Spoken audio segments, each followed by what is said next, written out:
ডাকসুর পক্ষ থেকে আমরা ইতিমধ্যে অনেকগুলো উদ্যোগ হাতে নিয়েছি। আমাদের কমিটমেন্ট ছিল আমরা আমাদের শিক্ষার্থীদের স্বাস্থ্যের নিরাপত্তা এনশিওর করব, এবং সেই অংশ হিসাবে আমাদের প্রতি মাসেই হেলথ ক্যাম্প শুরু হয়েছে। আপনারা দেখতেই পেয়েছেন গত মাসে আমরা জগন্নাথ হল এবং শামসুন্নাহার হলে শুরু করেছি, এবং এই হেলথ ক্যাম্প প্রতি মাসে আমাদের চলতে থাকবে। একই সাথে আমরা প্রাইভেট মেডিকেলগুলোর সাথে এমওইউ করছি। বিভিন্ন মেডিকেল ইতিমধ্যে আমাদের সাথে কথা বলেছে, বারডেমের সাথে আমাদের কথা হচ্ছে। আমরা সর্বোচ্চ ছাড়ে আমাদের শিক্ষার্থীরা, আমাদের বোনরা যেন তারা পর্যাপ্ত ট্রিটমেন্ট পায় এবং সুলভ মূল্যে যেন ট্রিটমেন্ট পায়, সেটা আমরা নিশ্চিত করবো ইনশাল্লাহ। এবং আমাদের যে মেডিকেল সেন্টার আছে সেই মেডিকেল সেন্টার আধুনিকায়নের জন্য আমরা কাজ করছি। আমাদের বিশ্ববিদ্যালয় মেডিকেল সেন্টারে বিশাল সিন্ডিকেট। আপনারা কি জানেন মেডিকেল সেন্টারের স্টাফ সংখ্যা কত? 96 জন স্টাফ সংখ্যা, কিন্তু আপনি ওখানে গেলে 7 জনরে পাবেন না। এবং আমাদের এই মেডিকেল সেন্টার সেটা হলো ইমার্জেন্সি ছিল 2 তলায়, মানে সারা বিশ্বের মধ্যে মনে হয় একমাত্র মেডিকেল সেন্টার যেটার ইমার্জেন্সি 2 তলায়। রোগীর নিতে নিতে তো সে মারা যাবে। তো আমরা আসার পরে এই সিন্ডিকেটকে আইডেন্টিফাই করেছি, যে প্রবলেমগুলো ছিল সেগুলো আইডেন্টিফাই করেছি। বিশ্ববিদ্যালয়ে আমাদের ডিপার্টমেন্টগুলোতে ওয়াশরুমগুলো অবস্থা খুবই ভয়াবহ, তো হাইজিনের অবস্থা খুব ভয়াবহ। আমাদের মসজিদগুলোতে ফিমেল ওয়াশরুম নাই, অথবা মসজিদগুলোতে ফিমেলদের জন্য নামাজের জায়গা নাই। তো এগুলো কিন্তু একটা বেসিক জিনিস।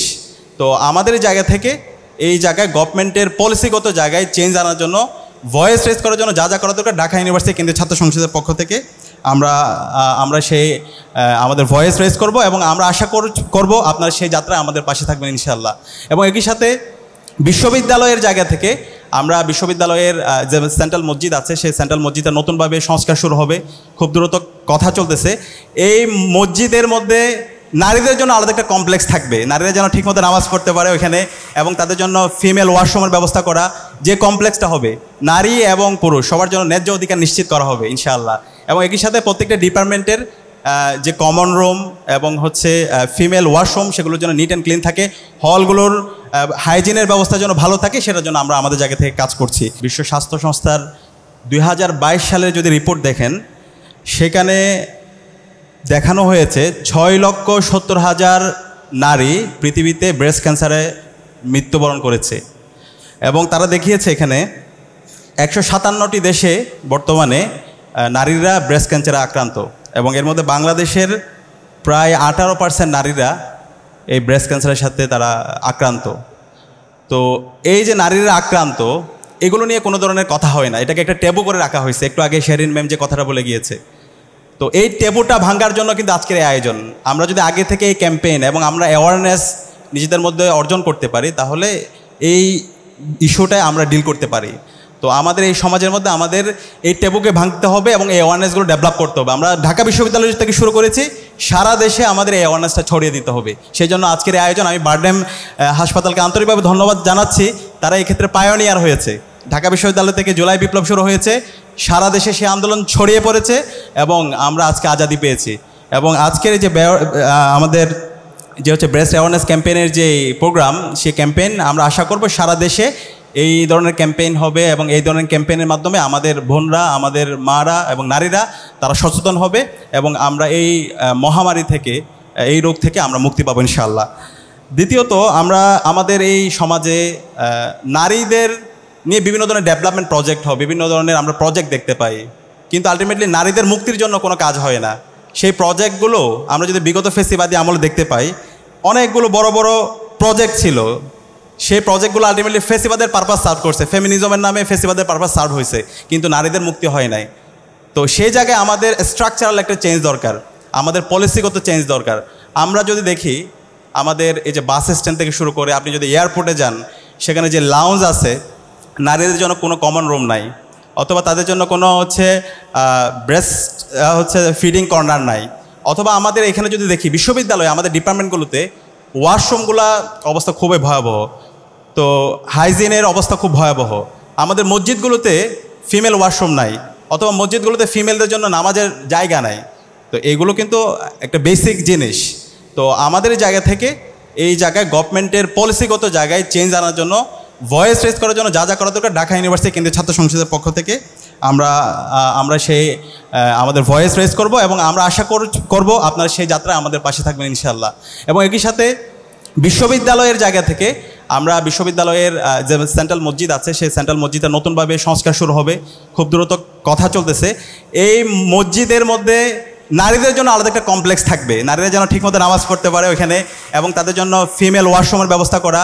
যে কমপ্লেক্সটা হবে নারী এবং পুরুষ সবার জন্য ন্যায্য অধিকার নিশ্চিত করা হবে ইনশাআল্লাহ। এবং একই সাথে প্রত্যেকটা ডিপার্টমেন্টের যে কমন রুম এবং হচ্ছে ফিমেল ওয়াশরুম সেগুলোর জন্য নিট অ্যান্ড ক্লিন থাকে, হলগুলোর হাইজিনের ব্যবস্থা যেন ভালো থাকে, সেটার জন্য আমরা আমাদের জায়গা থেকে কাজ করছি। ডাকসুর পক্ষ থেকে আমরা ইতিমধ্যে অনেকগুলো উদ্যোগ হাতে নিয়েছি। আমাদের কমিটমেন্ট ছিল আমরা আমাদের শিক্ষার্থীদের স্বাস্থ্যের নিরাপত্তা এনশিওর করব, এবং সেই অংশ হিসাবে আমাদের প্রতি মাসেই হেলথ ক্যাম্প শুরু হয়েছে। আপনারা দেখতেই পেয়েছেন গত মাসে আমরা জগন্নাথ হল এবং শামসুন্নাহর হলে শুরু করেছি, এবং এই হেলথ ক্যাম্প প্রতি মাসে আমাদের চলতে থাকবে। একই সাথে আমরা প্রাইভেট মেডিকেলগুলোর সাথে এমওইউ করছি। বিভিন্ন মেডিকেল ইতিমধ্যে আমাদের সাথে কথা বলেছে, বারডেমের সাথে আমাদের কথা হচ্ছে। আমরা সর্বোচ্চ ছাড়ে আমাদের শিক্ষার্থীরা, আমাদের বোনরা যেন তারা পর্যাপ্ত ট্রিটমেন্ট পায় এবং সুলভ মূল্যে যেন ট্রিটমেন্ট পায়, সেটা আমরা নিশ্চিত করবো ইনশাল্লাহ। এবং আমাদের যে মেডিকেল সেন্টার আছে সেই মেডিকেল সেন্টার আধুনিকায়নের জন্য আমরা কাজ করছি। আমাদের বিশ্ববিদ্যালয় মেডিকেল সেন্টারে বিশাল সিন্ডিকেট। আপনারা কি জানেন মেডিকেল সেন্টারের স্টাফ সংখ্যা কত? 96 জন স্টাফ সংখ্যা, কিন্তু আপনি ওখানে গেলে 7 জনের পাবেন না। এবং আমাদের এই মেডিকেল সেন্টার সেটা হলো ইমার্জেন্সি ছিল 2 তলায়, মানে সারা বিশ্বের মধ্যে মনে হয় একমাত্র মেডিকেল সেন্টার যেটার ইমার্জেন্সি 2 তলায়। রোগীর নিতে নিতে তো সে মারা যাবে। তো আমরা আসার পরে এই সিন্ডিকেটকে আইডেন্টিফাই করেছি, যে প্রবলেমগুলো ছিল সেগুলো আইডেন্টিফাই করেছি, এবং এর আগেও আমাদের স্বদেশ শিক্ষকরা এটা নিয়ে কাজ করছিল, বিভিন্ন স্টেক হোল্ডার কাজ করেছিল। তুরস্কের একটি চ্যারিটি অর্গানাইজেশন টিকা তারা কাজ করেছে। খুব দ্রুতই ইনস্ট্রুমেন্টগুলো চলে আসবে, পর্যাপ্ত ইনস্ট্রুমেন্ট, অ্যাম্বুলেন্স, এসি, বেড যা যা লাগে ওখানে। তো আমরা আমাদের এই মেডিকেল সেন্টারকে আধুনিকায়ন করবো ইনশাল্লাহ। এবং মেডিকেল সেন্টারে যে সিন্ডিকেট তৈরি হয়েছে সেই সিন্ডিকেটকে আমরা আপনাদেরকে সাথে নিয়ে ভেঙে দিব ইনশাল্লাহ। আপনারা কি আমাদের সাথে থাকবেন ইনশাল্লাহ? এবং আমরা আশা করব একই সাথে আপনাদের মানে হচ্ছে যে কোনো ধরনের ট্রিটমেন্ট, অনেক ক্ষেত্রে আমাদের ডাকসুতে আসে, আমাদের ভালো লাগে আমাদের বোনদের অনেক আত্মীয় স্বজনের অথবা আমাদের মায়েদের ট্রিটমেন্ট কেন্দ্রিক সহায়তা দরকার।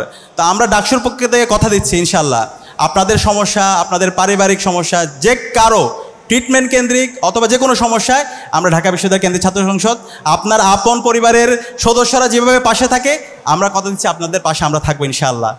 এবং একই সাথে আমাদের আরেকটি হচ্ছে ইস্তেহার ছিল সেলফ ডিফেন্স নারীদের জন্য। তো ইতিমধ্যে আমরা শুরু করেছি, আমরা আশা করব আপনারা আসবেন। আমাদের মোনামি ম্যাম আমাদেরকে উনিও হচ্ছে উপস্থিত থাকার ব্যাপারে তিনি আমাদের সাথে তিনি হচ্ছে আগ্রহ প্রকাশ করেছেন। তা আমরা আশা করব আপনারা আমাদের এই সেলফ ডিফেন্স কোর্সে আসবেন এবং সেখানে পর্যাপ্ত ফেসিলিটি এবং যা যা দরকার সেটা আমরা আয়োজন করবো ইনশাআল্লাহ। সব মিলিয়ে আমাদের যে কমিটমেন্ট, নারীদের জন্য নিরাপদ ক্যাম্পাস গড়ার আগ পর্যন্ত আমরা থামবো না, আমরা আমাদের লড়াই চালিয়ে যাব। সে যাত্রা আমরা আশা করছি আপনারা আমাদের পাশে থাকবেন, আমাদেরকে পরামর্শ দিবেন। আমরা যদি কোনো ভুল করি সেই ভুলগুলো আপনারা আমাদেরকে শুধরিয়ে দিবেন। সবাইকে অসংখ্য ধন্যবাদ।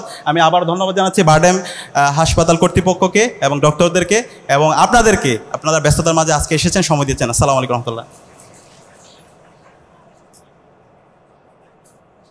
এর মধ্য দিয়ে আমাদের আজকে আনুষ্ঠানিক পর্ব শেষ হলো। সবাইকে অসংখ্য অসংখ্য ধন্যবাদ, সবাইকে এত সুশৃঙ্খলভাবে আমাদের মাঝে ধৈর্য ধরে সময় দেওয়ার জন্য ধন্যবাদ জানাচ্ছি। পার্টিসিপেন্টদেরকে ধন্যবাদ জানাচ্ছি, সম্মানিত অতিথিবৃন্দকে।